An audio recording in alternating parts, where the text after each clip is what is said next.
जरा सोचिए, क्या होगा अगर कल सुबह हम सब उठें और इंटरनेट है ही नहीं, गायब हो चुका है। क्या ये मुमकिन भी है?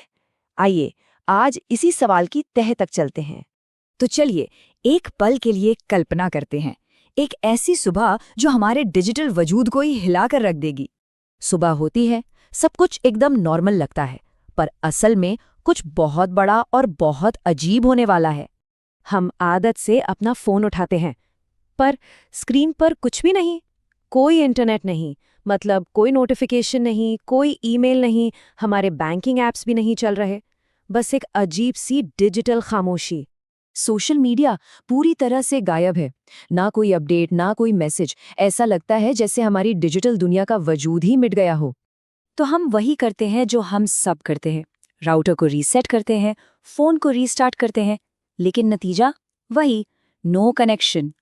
और फिर वो दिल दहला देने वाली सच्चाई पता चलती है कि ये सिर्फ हमारे साथ नहीं हो रहा, इंटरनेट पूरी दुनिया से जा चुका है। और यहीं से हमारा असली सवाल शुरू होता है, क्या इंटरनेट को वाकई में डिलीट किया जा सकता है? क्या इसे हमेशा हमेशा के लिए मिटाना मुमकिन है? इस सवाल का जवाब ढूंढने से पहले हमें ये समझना होगा कि आखिर ये इंटरनेट है क्या चीज़। देखिए, ज्यादातर लोग सोचते हैं कि इंटरनेट कोई हवा में तैरता हुआ जादुई क्लाउड है, लेकिन हकीकत इससे बहुत अलग है। इंटरनेट कोई बादल नहीं, बल्कि मशीनों का एक बहुत बड़ा फिजिकल नेटवर्क है।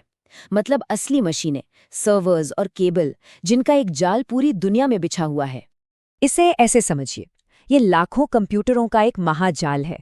अब आईकैन जैसी संस्थाएं हैं जो इसकी एड्रेस बुक को संभालती हैं, और टीसीपी, आईपी जैसे कुछ नियम हैं जो ये तय करते हैं कि ये सारी मशीनें आपस में बात कैसे करेंगी। तो ये कोई एक अकेली चीज नहीं है, बल्कि एक दूसरे से जुड़ी लाखों मशीनों का एक जीता जागता सिस्टम है। और इस विशाल वेब का एक बहुत बहुत जरूरी हिस्सा हमारी नजरों से छिपा हुआ है। पता है कहाँ? समंदर की गहराइयों में। ये आंकड़ा आपको शायद हैरान कर दे। दुनिया का 95% से भी ज्यादा इंटरनेट ट्रैफिक इन्हीं समंदर के नीचे बिछी हुई फाइबर ऑप्टिक केबल से होकर गुजरता है। असल में यही वो नसें हैं जो सारे महाद्वीपों को एक दूसरे से जोड़ती हैं। तो सवाल ये उठता है कि अगर इनमें से कुछ केबल काट दी जाएं तो क्या होगा? सच तो ये है कि ज्यादा कुछ नहीं होगा, इंटरनेट नहीं रुकेगा, क्योंकि जानते हैं इसे बनाया ही गया था हर तरह की आपदा और हमलों को झेलने के लिए। अगर एक रास्ता बंद हो जाए तो डेटा झट से कोई दूसरा रास्ता खोज लेता है। इसके डीएनए में ही सर्वाइवल है। लेकिन फिर भी क्या कोई ऐसी चीज है जो इसे पूरी तरह से तबाह कर सकती है? चलिए कुछ सबसे खतरनाक सिनेरियोस पर नजर डालते हैं। कल्पना कीजिए एक बहुत बड़े ग्लोबल साइबर अटैक की, जो दुनिया भर के सिस्टम को एक साथ ठप कर दे, या फिर सूरज से आए एक जबरदस्त सोलर स्टॉर्म की, जो हमारे सारे सैटेलाइट्स को ही फ्राई कर दे, या शायद सबसे बुरा, पूरी दुनिया का पावर ग्रिड एक साथ फेल हो जाए और सारे डेटा सेंटर्स अंधेरे में डूब जाएं। लेकिन यहाँ कहानी में एक मजेदार ट्विस्ट है। इन भयानक से भयानक हालातों में भी इंटरनेट सच में डिलीट नहीं होगा। हाँ, ये बात सही है कि वो बुरी तरह से लड़खड़ा जाएगा, शायद कुछ वक्त के लिए काम करना बंद कर दे, पर जब तक इस धरती पर कुछ कंप्यूटर भी एक दूसरे से जुड़े रहेंगे ना, तब तक इंटरनेट जिंदा रहेगा।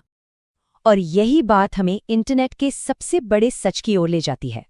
सच तो ये है कि इंटरनेट किसी मशीन से कहीं ज्यादा एक जिंदा जीव, एक लिविंग ऑर्गेनिज्म की तरह है। मतलब अगर इसका एक हिस्सा जख्मी हो जाए तो बाकी हिस्से उस कमी को पूरा करने के लिए खुद को बदल लेते हैं। एक रास्ता बंद होता है तो ट्रैफिक हजारों नए रास्ते बना लेता है। इसका कोई एक सेंट्रल स्विच नहीं है जिसे बंद कर दिया जाए, और यही इसका डिसेंट्रलाइज्ड डिजाइन इसे इतना ज्यादा मजबूत बनाता है। इसे पूरी तरह से डिलीट करने का मतलब पता है क्या है? एक ही वक्त पर हजारों जगह पर मौजूद लाखों मशीनों को बंद करना, और आज की दुनिया में ये प्रैक्टिकली नामुमकिन है। तो सवाल पर वापस आते हैं, क्या इंटरनेट को डिलीट किया जा सकता है? देखिए, थ्योरी में तो शायद हाँ, लेकिन असलियत में जवाब है नहीं। ये इंसानियत के बनाए सबसे लचीले और कह सकते हैं सबसे जिद्दी सिस्टम्स में से एक है।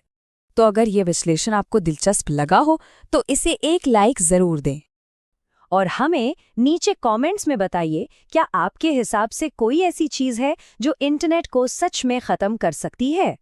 हमारी दुनिया को चलाने वाले ऐसे ही और छिपे हुए सिस्टम्स के बारे में जानने और दिलचस्प कहानियां सुनने के लिए सब्सक्राइब करना मत भूलिएगा। मिलते हैं अगले विश्लेषण में।